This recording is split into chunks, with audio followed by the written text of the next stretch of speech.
Swinging a high drive into center field. Hits at the wall. It is gone! Casas does it again. It's gone! It's into the bullpen! This game is tied! This game is tied! He swings and rips one to center field. It's high, it's deep, it's back, it's gone! Sale winds, he fires. Swing and a miss, strike three, it's over! The Red Sox have won the World Championship! Welcome back to Play Tessie. It is episode 134. If you're listening on drop day, it is September 23rd. This is the official Red Sox podcast of WEEI. I'm here. I'm Gordo here with Sammy and Pat. Before we get going, remember, hit that subscribe button wherever you're listening, wherever you get your podcast. Subscribe, rate us 5 stars, all that. Also on YouTube at the WEEI channel. We got a Play Tessie playlist there with all our episodes. Go check that out and hit the thumbs up on the videos. And as always, at the socials, at Play Tessie on both Twitter and Instagram. Again, here with Sammy, here with Pat. Sox take 2 out of 3 in a series against the Twins, the series that we at Play Tessie have dubbed the series that was supposed to matter. Obviously, when your playoff odds get below 1%, the series does not matter. But obviously, we still watch the games. We watch every game. Like, we live and die with the team, and we're going to ride it out. So, obviously, watched both games of the doubleheader on Sunday, and those games certainly were good. We saw the Sox score more runs in an inning. In that third game, they scored 6 runs in an inning, and that was more runs than they'd put up in the entire Rays series before that. So, obviously, of course, the second Rafi Devers goes down for the season, they start to score runs. But in the end, I mean, you really always at this point, you just have to look at these games with a scope for, like, you're going on to 2025. Like, what can you take away? Triston Casas looks like he's finally found his timing. Had a huge 3 home run game in the first game of the doubleheader, and then looked good. Had put together really good at bats in the second game of the doubleheader. Like, after he's taken a lot of crap and was put in, like, trade, I don't want to say trade rumors, but I'll say trade theories. It's good to see him bounce back, remind people of the player that he is and the player that he's going to be. But yeah, I mean, you're just looking at individual stuff at this point. Like, they won 2 out of 3. It's not going to change the outlook of the season. But yeah, I've really, guys, I don't know how much we're going to talk about this, like the actual series. Like, it is what it is. Yeah. Sick. Congrats on 2 out of 3. Means nothing. It's so, I mean, this is not about me, but I'm sure there are people who are listening who feel the same way. It is so hard for me to watch Red Sox baseball when I know for a fact they're pretty much playing for absolutely nothing. And you can talk about, like Casas got his timing back, and that is great. I'm happy to see that. But that means nothing for 2025. He's going to have months and months and months of downtime. Him getting his timing back in September of 2024 does not affect 2025. Gordo, you mentioned on Twitter, you said, I hope they finish with a 500 or higher record because that could affect spending. And I think that is the dumbest way to go about managing a team. And you still might be right, because that's where this ownership group is at. Like I read it and I was like, what? That's crazy. He might be right. Like, it's just so hard for me to be excited about these wins. I'm excited about individual performances, I guess, but like, it all just feels so hollow at this point. Like, I don't even know what they're playing for. I think the most exciting thing for me is I predict them to win 82 games. So maybe I'll get a little personal thumbs up and feel good about myself for 18 seconds and then stop caring again. But yep, that's where I'm at the Red Sox. It's really, really hard for me to be positive about an eliminated team playing games down the stretch. So sorry for being negative. Pat, I'm going to give you a chance to give your take on everything that we just talked about, but I do want to touch up on the tweet that Sammy mentioned, and I'll read it off here. I said, the Red Sox are 78 and 78. Catastrophic things would have to happen for them to not beat their 78 and 84 record of the last 2 years. I really do think finishing above 500 plus showing that they're ready to contend is more important than the better draft pick they would get by losing. Sammy basically said the same thing that he said right there. And and basically saying, well, I'll just read the tweet. Who cares?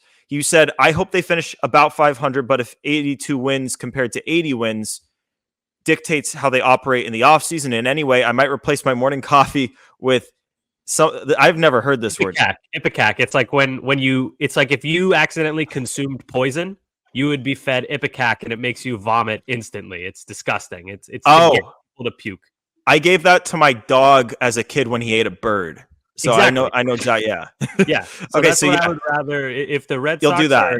If that dictates how they run the offseason, like 80 wins compared to 82, I would rather drink Ipecac.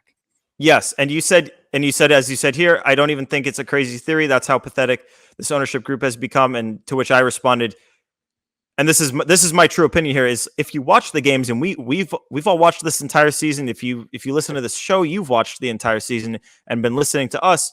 And we all believed, we sat there at the All-Star break and we believed that this season was different than the last couple of seasons. We truly believed there was a better product on the field, and that's without them spending, without them actually trying to put a better product on the field. And I said, if you watch the games, you know this group is ready to compete and deserves investment. If you don't watch the games and they finish 79 and 83, you might think that it's just another blah season from a blah group, kind of like the last 2 years have been. It just shows what I think ownership does. I think ownership, like Tom Werner showed up to winter weekend last year and he said that he was told that if the Red Sox had an average defense, that they would have won 9 more games last year. If you watch the games, if you know baseball, you know that that's not the case. That's just not true. So if you watch this team this year, you know that if ownership and the front office, if they put their best foot forward this offseason and actually give a shit to contend, then they're going to be a good team. But if you don't watch the games and you see that they finished with the same record as they did the last 2 seasons, you might think that this team is blah, just like they've been the last 2 seasons. But there's so much coming and there's so much here. Like I personally don't see it that way. But isn't it crazy though that like, and this is what I responded to what you said, Gordo, earlier, is that it's insane that we have to have 2 different conversations. Like, this is how ownership will operate if they are watching the games. And this is how ownership will operate if they're not watching. We're not even sure this ownership group is watching the games. How crazy is that? That's insane to me. You own the team and we're not the fan base, media. I guess technically we're media. Right? Come on. We're fans over here. We're not even sure the owners are watching the games. I'm actually assuming they're not watching the games. That's even worse. If I had to put money on it, I would say they're probably not. Sucks. Do we like pick a series? Should we just pick the series MVP and get it out of the way? Like, just do it. All right, I'm voting for Triston Casas. He had 3 homers in the first win, and he put together great at bats, 2 walks, and 2 well hit balls in the second game. Give it to him. Also going Casas, same reasons. Also, game 1, he had a hell of a play at first base. True. Hell of a play at first base. So, I mean, Casas, you could probably say maybe Kutter, but I'm going Casas. Yeah, I'll go Casas. Honorable mention to Kutter. Pivetta pitched well too. So, thrilling. So, huge. Casas is probably listening and celebrating as we speak about his series MVP. Yeah, congratulations to Triston Casas. You never know when it's going to be the last one of these that we hand out for this season. So, Triston Casas, your Play Tessie Series MVP for the Twin Series. To touch up on your, because I'm glad you guys gave Kutter that shout out there, because I feel like the discourse around, honestly, I don't know whether it's around Kutter or the starting pitching. I don't know if they've gotten enough love for the legitimate turnaround as a starting rotation that they've had, particularly in the month of September. But you know, if Wink hadn't let in that run in the 8th, Kutter would have gone 7 2/3 with 2 earned, and his ERA for the month would have been at 4.02, and that's he had a okay. So basically, here's Kutter's season. Incredible start. We all remember it. 1.35 ERA in April and March, I guess. Then he had an ERA over 5 in May, and it was like, oh shit, like this guy's falling apart. But then you guys remember the Blue Jays rain out, right? Where he got that extra day of rest, and then he went out and balled in Miami. His June ERA was 4.21, and his July ERA was 3.64. he had a couple like that. Remember that Yankee start? That was in July where he was like just carving the Yankee. I think he threw like 70 something pitches in 7 scoreless innings. Terrific June and July, 4.21 and 3.64, and a catastrophic August with a 6.32. Now his September ERA is just over 4 for a guy that I think we all just assumed because he was so far over his innings previous career high would just have a dog shit September. The fact that he's been able to actually put a solid month together, I think is really impressive. And I wonder how much of it is due to the fact that Kutter's one wart and tell me if there's another true wart you can see with the guy, but it's just that he lets up shit tons of homers, the most in Major League Baseball. Maybe it's no coincidence that as the air gets a little crisper in the month of September, and when it was a little bit crisper in the month of April, he wasn't letting up as many bombs as he's putting together better starts. I don't know, but I've been impressed with him considering that I had assumed that his September was going to be terrible just because of the career high in innings. Yeah, I think he's really solidified himself as a legit 4 or 5 Major League Baseball quality starting pitcher, and that's valuable. People will scoff at that, say, well, Red Sox got enough of those, but when you're looking towards the future, you want a guy like that. And also, it's hard for me to describe. There's no statistic or anything, but Kutter's, for some reason, if the Red Sox were ever in the playoffs and Kutter was pitching, I think I'd feel good about it. I don't know why. I feel like he's got something about him that it factor. Makes me feel the it confident. factor. Yeah, it factor. He keeps expanding each year. He gets wider, so that's good. You want wide dudes pitching in the playoffs, a thick gentleman. So, yeah, man, I like Kutter Crawford. I got a lot of comments recently saying, like, put him in the bullpen, get rid of him. Like, I think I hate that. That. Yeah, no. I'm fully comfortable with that guy being in the rotation towards the bottom, but still in the rotation next year. And I think the Red Sox will feel the same way. So high marks for Kutter Crawford this year. He improved again. And who's to say whether he'll take another step again in 2025? Uh-oh. Pat just disappeared. That's all right. But yeah, no, okay. With the Kutter thing, the thing I was going to say there to follow you was you said he's really good as a 4 or a 5. And I agree with you on that. If you look at where the Red Sox are today, what is he? It's basically, it feels to me right now like Bayo and Houck are your top 2 guys. And then Kutter, I guess, is your 3 and Pivetta your 4. But they're kind of like, you kind of have like co-2s and co-4s. Yeah, I mean, the way I'm kind of looking at it heading into the offseason, the number 1 spot is kind of vacant. And then Houck is a 2, Bayo's a 3. Giolito, just because of his track record, he's had some really good success in the past. I'll put him at 4 and then Crawford 5. I still think they need to fill that top spot. However, if they aren't, I think you have to go Houck as the top guy just because his season was really friggin' good overall. No, that was a hell of a season. I 100% agree with you. And that's actually the point exactly that I was about to make, which is that if they approach the offseason the way they should, which is get that number 1 guy, because the point I was kind of trying to make is that the starting pitching staff is not in as much disarray as I think people thought it was in maybe the month following the deadline, because they were not as a group pitching well.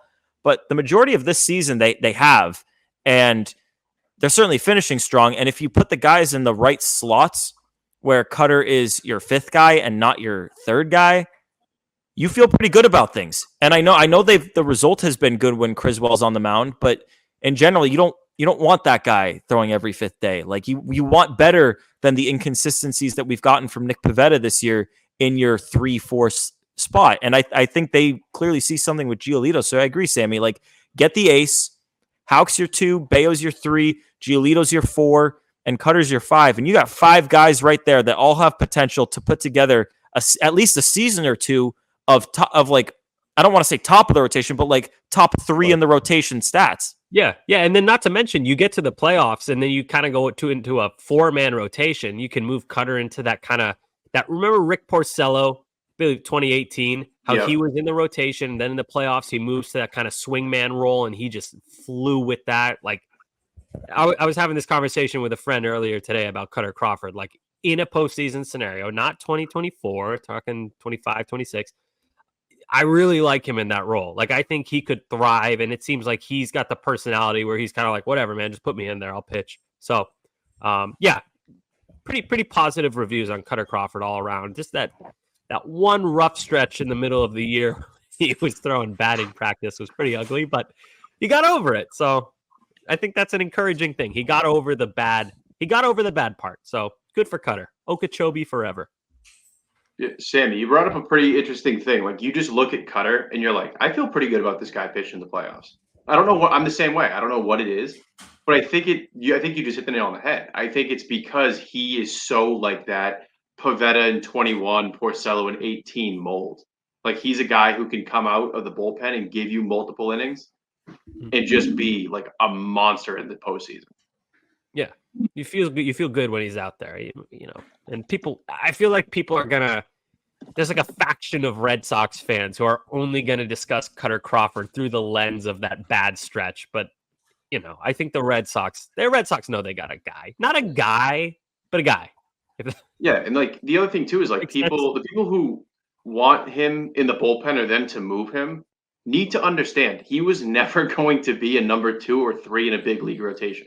Right. He had to be this year. He was kind of penciled in as the 3. He was never. It's not in his cards. That's not Kutter Crawford.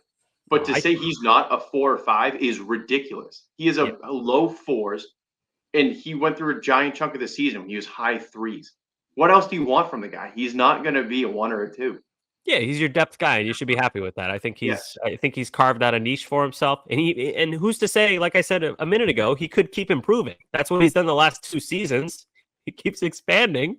What if he comes into spring training next year looking like Hulk Hogan? He's probably the best pitcher in baseball at that point. So that's another thing that just in general, it's not just with Kutter, but like maybe with everyone on this team, is people just I don't think appreciate the possibility that guys can come in and take a step forward year after year. Like, you think that, like, for example, like and this is like to take a completely different example, but I'm really not a fan of the at-bats that we've been seeing from Ceddanne Rafaela for the majority of this season.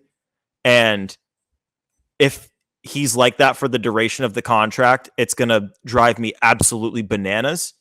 But I recognize the possibility, like, he's a young kid and these guys take steps forward.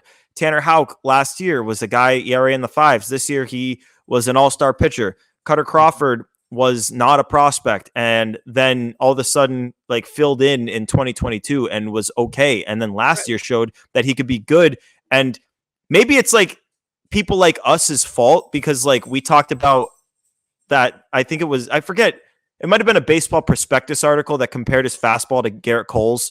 Yeah. And like, we talk about stuff like that. And like, obviously like it gets us excited. You know, you want guys to have, we're pretty measured about that. Like we recognize that it was exciting to see that comparison, but we know who Garrett Cole is. We make fun of him all we want, but that guy's a monster at the end of the day. So like, I think people get excited, but also I don't know. I think you need to be open to the idea and I think you a little bit alluded to this, Gordo, that like there's a good chance that a lot of these guys take a step forward. Maybe it's a big step, maybe it's a small step, but like Brian Bayo's 25. Oh, he's definitely taking a step forward. Bayo's the easiest candidate of all of them. Yeah. Look at first half compared to the second half of 2024. He's like a different guy. He's maybe not grown up, but he's shown more signs of maturity, which I think is big for a guy who's already been paid in the role. He's got the pressure on him. So that's big. Kutter Crawford, like you said, he was never a prospect. He never had the prospect acumen of like Richard Fitz. He didn't have that at all. He came up. Who'd he face? Cleveland? Weren't you at that game, Gordo? Yeah, his debut. Yeah, it was Cleveland. Yeah, and he was kind of like we don't really have anyone. Let's throw this guy. Kutter Never heard of him. It's a funny Never name, heard of him. Kutter. Yeah, and now now you can't really envision the 2025 rotation without him at the back end of it. So, I don't want to be overly positive or overly negative. I'm just saying there is a more than likely possibility that multiple of these guys take a step forward. And there's not really anyone on the team that I would look at and be like, they're due to regress. These guys are due to regress and that's the product of a very young pitching staff. Just talking pitching.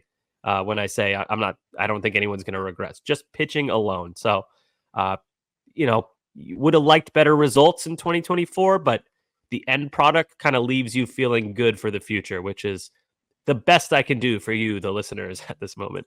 A good transition here, Sammy. You say that no one in the pitching staff is due for regression, and I agree with you. The only thing pitching staff wise that you need to take into account here is guys leaving, guys who are leaving in free or who are going to be free agents. And from the pitching side, that's going to be Nick Pivetta, Chris Martin, and the guy I want to talk about here is Kenley Jansen. There's so two guys since we last were in your ears was Kenley Jansen and Rafael Devers are now done for the year, both shut down. Devers, both with shoulder things. Devers, we can do Kenley first since that was the transition, but I want to talk a little bit, I guess, in review on the Kenley Jansen. I don't know.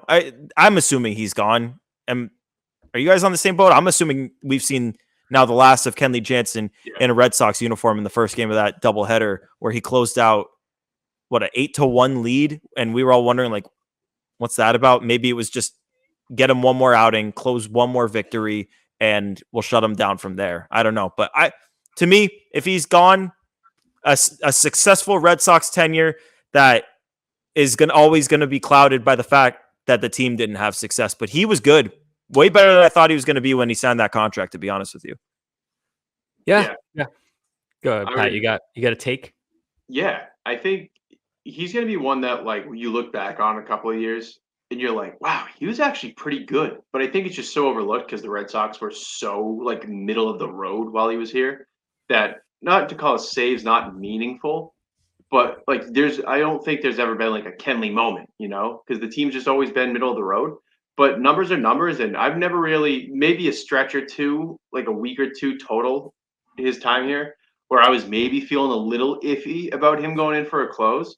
But, like, 95% of the time, I felt really good about Kenley going into games. And, like, it sucks that he was here for two not great teams, but he did his job really well, and I hope someone takes care of him in free agency. I hope he goes back to the Dodgers.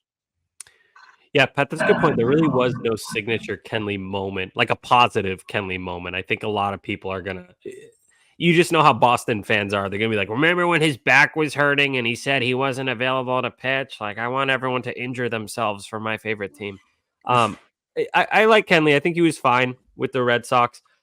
For me, he's forever endeared to me due to his comments in the offseason, because we were screaming from the mountaintops for months that the ownership needs to invest in this team. They could be good if they invest. It's absurd how they're neglecting this team. And Kenley Jansen was the only player. Kenley Jansen and Rafael Devers were the two players who said the same thing that the fan base was saying. And for me, at least, and I know that this is not shared by everyone else, that meant a lot. I liked that. And I think people give him crap for it. They're like, oh, you were complaining. I don't blame him one bit. I would have complained just the same. He's at the end of his career. He's probably got a year or two left after 2024. The guy wants to win. He said before his dream is to close out the World Series, and he's never had that opportunity in his Hall of Fame caliber career. So I love the complaints that he had in the offseason. He was totally justified. He was absolutely right in the end as well. The fan base agreed, and it's crazy to me to see fans being like, why were you complaining? Like, dude, we were saying the exact same shit. So I like that. I appreciate Kenley on a personal level. He's been nice to the four of us. So, I'll remember the Kenley era with the Red Sox fondly, and I wish him the best with the Dodgers, unless they're playing the Red Sox. Yeah, you look at the Kenley era, and as Pat said, there really was not – like maybe in like it was like May or June or something of last year where he had that Cardinals inning where like Wilson Contreras like figured out how to like fuck with the pitch clock rules or something, and it fucked him up, and that fucked him up for like a few outings, and then he was back. I wish people could understand how many times teams rotate in new closers and like closer by committee, and there's been, you go a full year and there's like 6 guys on a team with 3 or more saves or something like that. And it's just with the Red Sox the last couple of years, they've had stability there. They've had that guy who he has pitched hurt. He has been pitching hurt, and he's given a lot more to this team. I know they've paid him well, but this is a team that told him, "Hey, we're gonna try in year one, but we're really gonna go for it in year two." And they went back on that, and that had to suck for Kenley. And I know it hurt. And he said what he said, and I'm on board with you, Sammy. Like I don't fault him for saying that shit either. They lied to him. All right, and I know they changed management, but yeah. Like I'm totally fine and happy to hear him say those things. And then for him to come out this year and pitch through all the shit that he pitched through, I have a lot of appreciation. If he leaves, I will have no ill will, even if the Red Sox try to bring him back and he leaves. Let that guy try to get a ring, try to close out a World Series, because I know he's got that ring, but it was in 2020 and he didn't close it out. So I know that's something he wants. And even though I think the three of us have high hopes for the Red Sox next year, I would understand if he thought that there could be destinations where he'd have a better shot at a ring next year than Boston.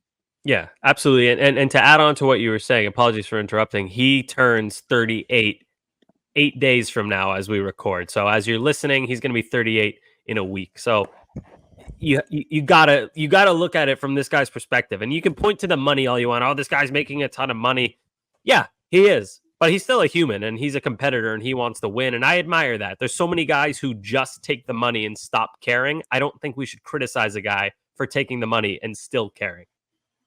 Yeah, I think the other thing too is since he's been here, if you're a fan of Kenley, like the baseball player, Kenley the closer, remove like the Red Sox affiliation, all this stuff.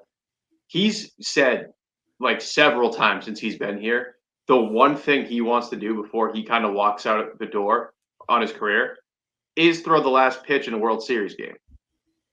There's no better odds of doing so unless he goes to the Dodgers, and it would be a perfect kind of story. Obviously, I want the Red Sox to win the World Series next year.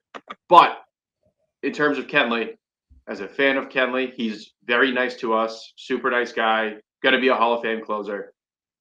Go back to LA, have your storybook ending, and just do it. Thank you for your service. Appreciate Kenley's time here, but do your thing.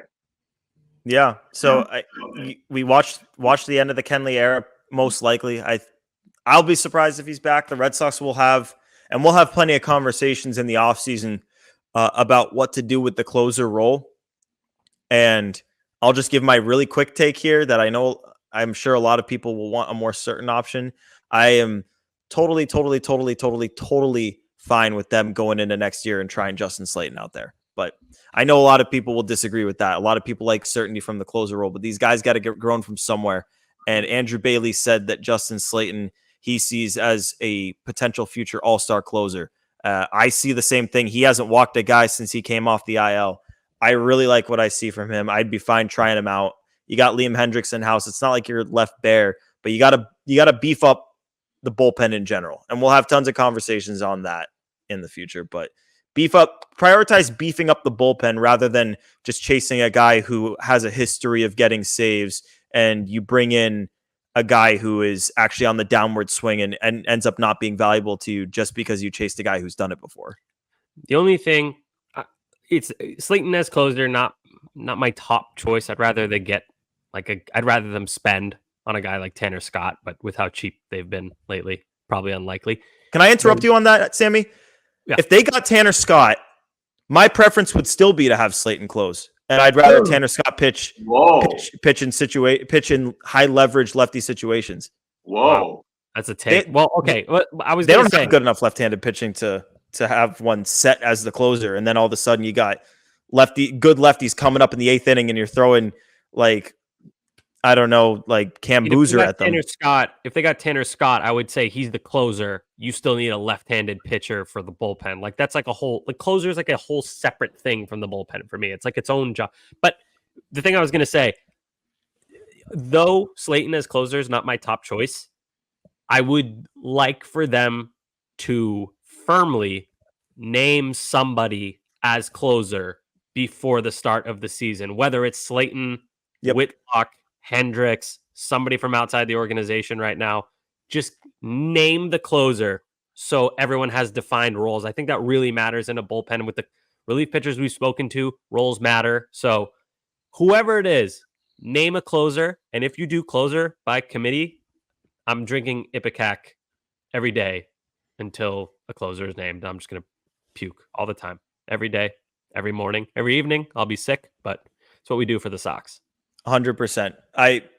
I'm fine with instilling a guy that you believe in that spot, but I agree. Don't play matchups in that role. Like, have a guy that you're ready to go in that role every single time. It's like there's been a lot of things over the last couple of years. Don't make Sammy puke. But I mean, think back to 2022 before Kenley Jansen, how uncertain everything was at the back of the bullpen.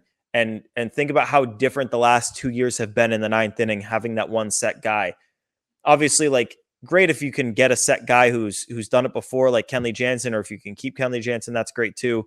But these guys come from somewhere. But again, you have to have a guy that knows that's going to be his inning.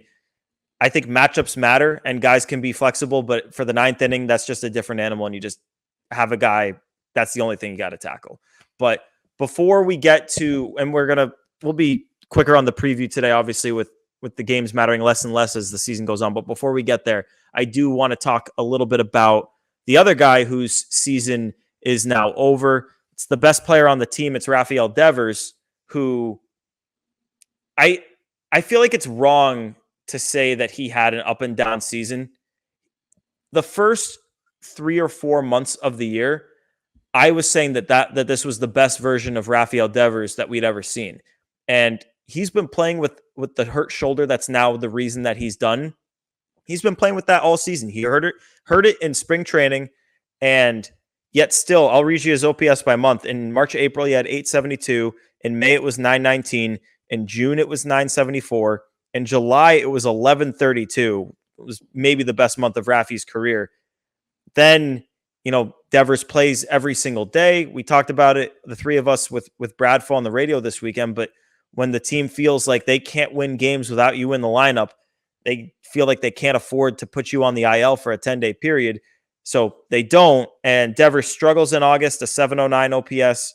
Again, still maybe a day off here and there to try to get him right, but he hurt that shoulder again right before the trade deadline in Colorado, when we all thought he died on the field and then was apparently okay, but really, you don't go down like that and be okay. And it was clear, he was never quite the same after that. So yeah, 709 OPS in August. And then in September, 496 OPS. It clearly got the best of him. It sucks because I really did feel like this was going to end up being Rafi's best season of his career. And it will not finish. It did not finish that way. I think he's had a couple seasons overall where he finished with better numbers. 2019 and 2021, the numbers are better in my opinion. But I wish we could have had a healthy Rafi start to finish, because obviously the offense cratered in a huge way when he couldn't hit anymore and when Duran couldn't hit anymore. When those two guys fell off the rails, the team fell off. And granted, the team was hanging on by a thread anyway, but then those two fell off and that was that. But hopefully Rafi, no surgery needed, has a healthy offseason and gets back to it next year. Hopefully comes into camp ready to go, in good shape, and get to it from there, and hopefully be healthy all year. We were just talking about whether or not ownership watches the games. Do you think if they don't watch the games and then they look at Rafi's numbers, do you think it would be a good thing? Because they'd be like, this guy's not that good. We really need to supplement the offense. They don't have the context that he was playing hurt. And let's go buy some players. I think they don't think. I think if they thought that Rafi was going to be bad next year, they would say, well, we're not going to win if Rafi's bad, so what's the point of even spending? Yeah. Probably. Or I'm joking. I don't actually think that. They'd just be like, oh my God, I can't believe we got burned on a $300 million contract. We're never spending money again. We're never buying. Yeah. No, I'm half. I'm more than half kidding on that one. But with Rafi's season, talk about a guy that you gotta have watched the games to have the context on his year, because like you said, he was on pace for 40 plus home runs, doubles machine.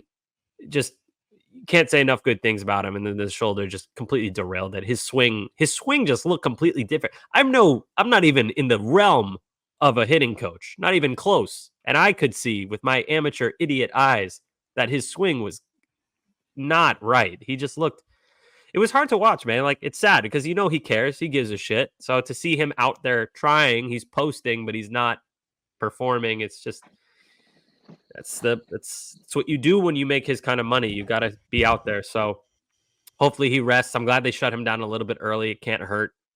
Maybe he has a different role on the team next year, like not third base, maybe DH, like I've been begging for. Gordo's shaking his head. You think year 9 he's gonna figure out defense, but we'll see. We'll see. I'm Rafi at DH. I also want him to grow a beard. I think he'd get like 5 to 10 more home runs if he grows a beard. Just the intimidation factor. He'd scare everyone. So bearded designated hitter Rafi next David Ortiz. That's my wish, but Red Sox are stubborn. We'll see.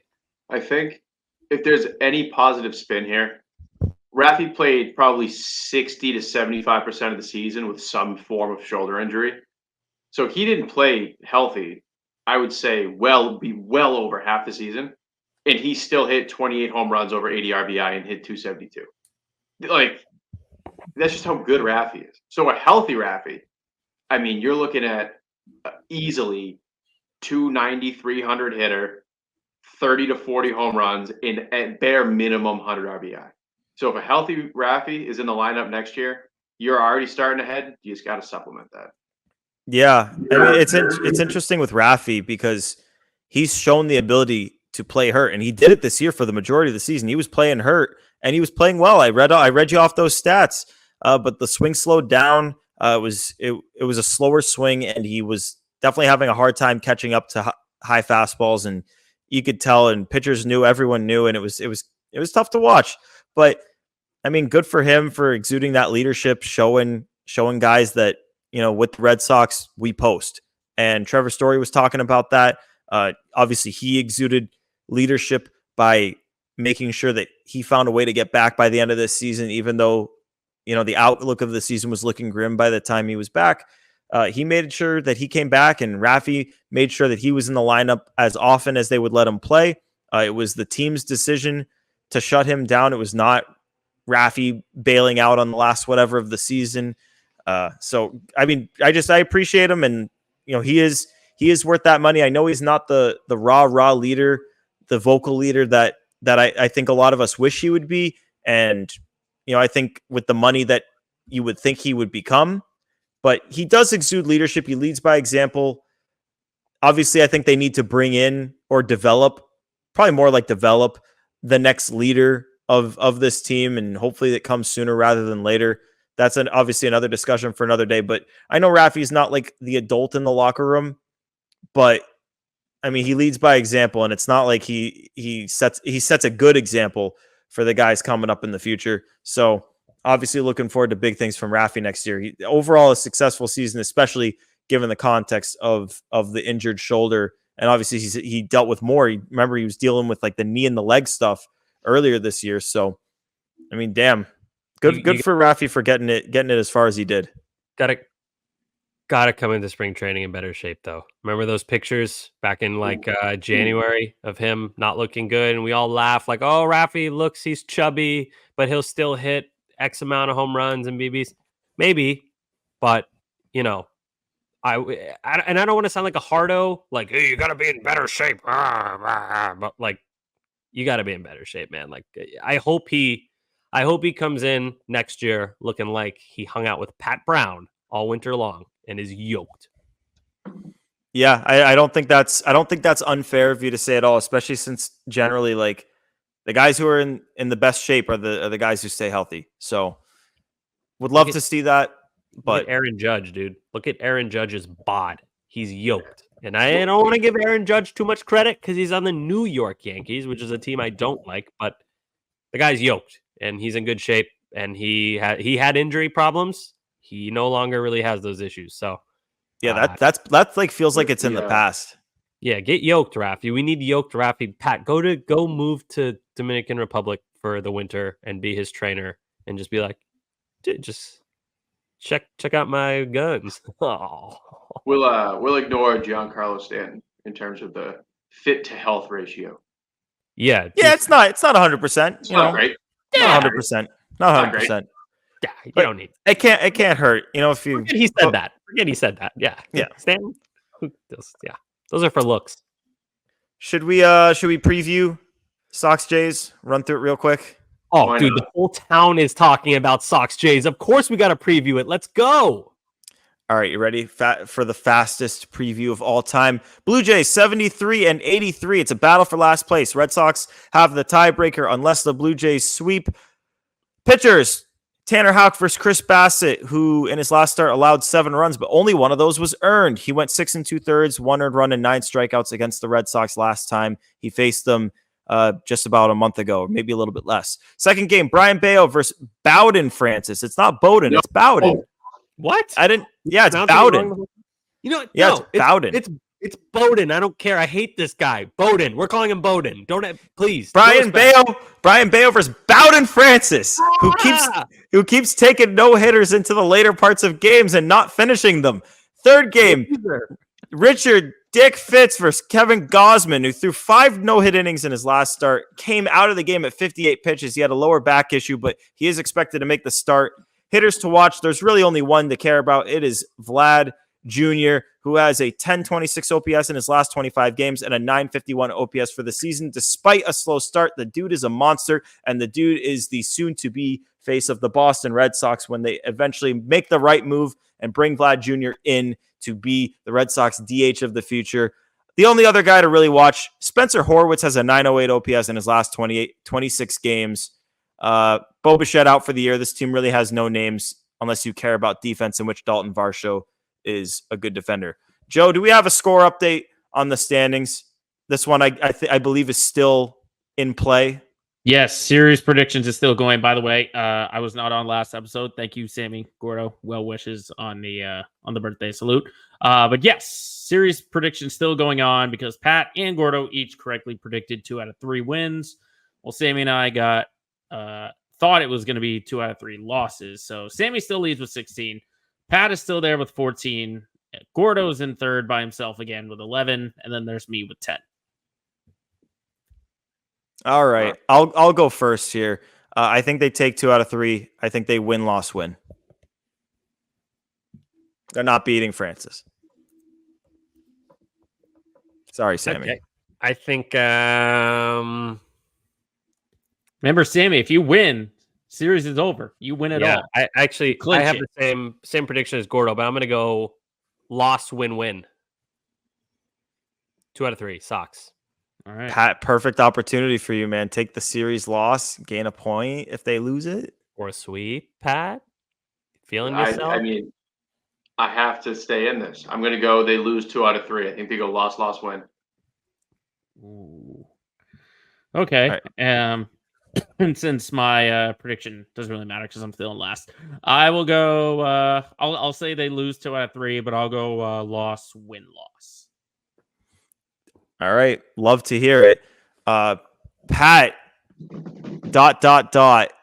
What is it? ... Time for ... Crystal bomb. I'm not saying it this episode because I'm it's not cooked. It's cooked. Sammy Sure. is Congratulations. Yeah, Sammy, you can say it. Congratulations, man. Congrats, Sammy. A season's worth of hard-ass work by Sammy goes into taking home the Crystal Bomb crown. Joe, give us the score update right now. Well, Sammy, as you said, clinched it. He did it with Triston Casas, and Casas obviously did it in a big way. So Sammy leads with 24. But I think someone else got a point during this series. And I think if I remember the last episode, if this person got it right, it would have been the greatest Crystal Bomb pick of all time. Can someone And it is. help me out with that? I'll help you out because I was the one who questioned the pick. You picked Romy Gonzalez, and I think it's the greatest Crystal Bomb pick of all time because there was not a single lefty starter, and a lot of shit would have to go right for Joe to get this one right, and he fucking nailed it. And it was a big homer too. Sox were down by 2, and Romy hit a 3-run shot to put him up. Just a big Crystal Bomb for Big Brave Dog. Those for some we have to somehow we have to figure out a way to like reward you for picking guys like Romy and getting it right next year. Like a Romy pick should be worth more than like the Raffy picks. We'll brainstorm that this offseason. We could expand this shit. We could take it to new levels. We had a couple of those. We had the Romy one. I picked Ref Snyder to not only come off the IL in Pittsburgh, but also hit a home run. Those ones should be like 2-pointers. We got to figure out a system. You know, I had none of those. I had none of those, and I won the competition. So maybe. Well, anyway, Gordo locked up in second. He's got 20, even though he struck out with Yoshida. So basically, the fight is between me and Pat for who doesn't get last. Pat got it wrong with Trevor Story. He's got 9, and I've got 7. So if Pat misses out on these next 2 series, and I get these next 2 series, it'll be a tie for last instead of me just straight in the bottom of the basement. Should we do like, I'm trying to think of like a way that we could like make it interesting for the like, what if we like picked, what if we each picked someone else's crystal bomb? So you're going to pick someone you think isn't going to hit a homer, and we can go in like order. So like, I'll pick Sammy pick Joe picks for Pat picks for me. I like it. Sabotage. And Sammy, since you won, you can pick Joe's first. What do you mean? I'm picking. So yeah, you're going to try to screw him over. Yeah, no Romy and no O'Neal. Those are the ones I technically can't pick. All right, Joe, wipe it out. You can pick anyone you want. Give him Romy again. I'm picking for Joe, who I think is going to hit a home run. No, screw him over. Pick someone you think won't hit a homer. And if they don't, then Joe loses a point? No, it's no losing points. It's the same shit. If you pick Connor Wong. All right. I don't understand this. Okay. So Joe, you pick for me. Sammy, I'm going to try to pick someone that I don't think is going to hit a home run so that you don't get a point. Even though it's over, I'm just trying to screw you over. Sure. Yeah, I'll screw over Pat over gladly because I need to catch him. Danny Jansen. No, that's scary, Joe. He's going back home. All right. Gordo, you get Mickey Gasper. Oh, come on. All right, Sammy. So Nick Sogard almost hit a home run, and while the ball was in the air, I looked up at the board and saw that he has no career home runs. So I'm giving you Nick Sogard. If he hits his first career homer, congrats, man. Yo, you know what's so weird? What's up with your hair? Yeah, I was about to say, you know what's so weird is Sammy's hair as he said that. It's my young schoolboy look. No, he looked like the Pringles guy. Is when Sogard came up in like his second week, the Nesson broadcast booth said multiple times, like, here comes Nick Sogard. He's still looking for his first major league home run. And I just thought that was a really weird way to frame it. Like, still looking for his, like, that's just not what he does. Like, yeah, he is, but that's not what he does. I don't think he's up there hacking for a home run. Just something I noticed. And it wasn't just one time. It was like 3 or 4 times they said, like, he's looking for his first home run. I'm like, I don't think he is. I think he's just up there swinging, bud. So he's trying to poke one up the middle, which he's actually pretty good at. He is. And if he had this hairstyle, he'd be man. Better. All right, Sammy, carry us home. Everyone's got good hair when you're not losing and you're only winning, because it's time for guys being dudes. Yeah. All right, so this is like the 17th time the Red Sox have played the last place Toronto Blue Jays. Let's see. I need someone new who we haven't chosen. No David Price. Nothing silly, goofy like that. I need a really obscure player who has played for both the Boston Red Sox /Pilgrims and the Toronto Blue Jays. Who would like to go first? I'll go. I don't think mine's the most obscure in the world. And to be honest with you, there's a chance he's been used. I just cannot remember who's been used. I'm going with Shea Hillenbrand. Ooh. I really don't have that much to say about him. He was an all-star for both teams, which I found a little bit surprising. And now he's a realtor. I do. I have something to say. What do you have to say? Shea Hillenbrand being traded was the first time that I cried as a child about a player being traded. I didn't even like him that much. I just knew who he was. Like 2002? And then they got fucking Byung-Hyun Kim for him, and Byung-Hyun Kim stunk it up. And flipped off the crowd. He flipped off the crowd. And I remember my family was moving, and the house we were moving into was being renovated. So we were staying in this like really, really tiny rental house for like 2 months. And that's when he was traded. And I remember sitting in the little living room as like, how old was I? 2002. I was, my actual age was like, I was like 7.5 probably. And I was like, I like Shea Hillenbrand. I have his card. And yeah, so that's my memory of Shea Hillenbrand. Thanks for bringing up that disturbing, traumatizing memory, Gordo. Before we get Pat's, Joe, I want to change my crystal bomb pick for Sammy. Because I just forgot one. I want to give him Emmanuel Valdez because Sammy's the biggest Emmanuel Valdez hater on the planet. Yes, thank you. There's definitely a better chance. There's a better chance that Valdez hits a home run, but I want Sammy to have to be really happy if he does. Yeah, he's great. He's got really good splits against like he's not really good against righties, but he's worse against lefties. But he's also a bad defender with no speed but yeah, he's actually pretty good if you yeah, he's good. Trust me. All right, Pat, who you got? I'm going with former All-Star, 17 years in the big leagues. We all know him. We all love him. Royce Clayton, shortstop. Oh, yeah. Played 6 games for the Red Sox. Had a negative 100 OPS plus. That's did not good. record a hit. Yep, did not record a hit. But good old Royce Clayton. If I remember correctly, he had really cool dreads, and then by the time he got to the Red Sox, he didn't have the dreads anymore. Oh, he might have. It's hard to remember. I just remember watching an at-bat of his while I was at the Topps Field Fair.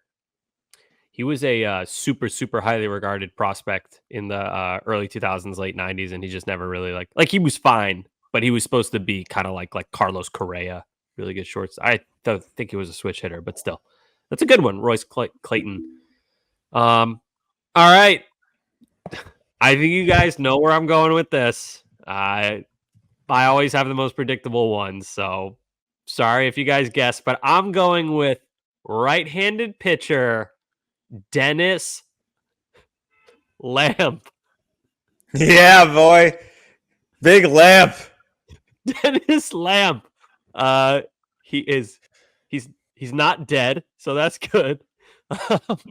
He debuted in 1977 for the Cubs. And then he went to the Blue Jays in 1984. And with the Blue Jays, he was okay. 149 games, so he pitched quite a bit, 262.2 innings, 4.20 ERA, and 100 ERA plus. So like average. Statistically average. There he is. There's Big Lamp. Look at that stash. Dennis Lamp. And then, let me tell you, 1987, he was with the Oakland A's. He pitched 36 games with a 5.08 ERA. And the Red Sox said 5.08? Sounds like a Massachusetts area code. Bring him on board. So he comes to the Red Sox, and he actually pitched quite admirably. First year, 46 games, 82.2 innings out of the pen with a 3.48 ERA and a 2.82 FIP. Overall, he pitched 4 years in Boston, 186 games, 392.2 innings, just call it 400, with 111 ERA plus. So Dennis Lamp, I love Lamp. He actually pitched pretty well, 11% better than the average pitcher over the time he was pitching. So everyone in Worcester County with that 5.08. Oh, yeah, absolutely. Worcester County, baby. Yep, suburban Massachusetts. That is the best pipeline to being a major league reliever. I was also 5.08. I was Metro West, and I was 5.08. Yeah, me too, Dover. But still, Dennis Lamp, he was certainly on the Red Sox, and he wore some pretty impressive numbers. 49, same number as the late, great Tim Wakefield, and then he switched to 15. The same number as Kevin Millar and Dustin Pedroia. So this guy was certainly on the team. I'm going to text my dad right now and see if he remembers Dennis Lamp. I will. If we have an answer by next episode, I'll relay it. But till next episode, this has been episode 134 of Play Tessie. We appreciate you guys tuning in. Before you go about your day, remember, hit that subscribe button. Rate us 5 stars. Subscribe on all your podcast platforms. Find us on YouTube, on the WEI channel, on the Play Tessie playlist there. You can hit the thumbs up on those videos. We really appreciate it. And as always, on the socials, at Twitter and Instagram, at Play Tessie on Twitter and Instagram. For Sammy, for Pat, For Joe producing, it is Gordo here. 2 series left. Thanks for tuning into this one. We'll be back in your ears tomorrow. Thanks for tuning in. Peace.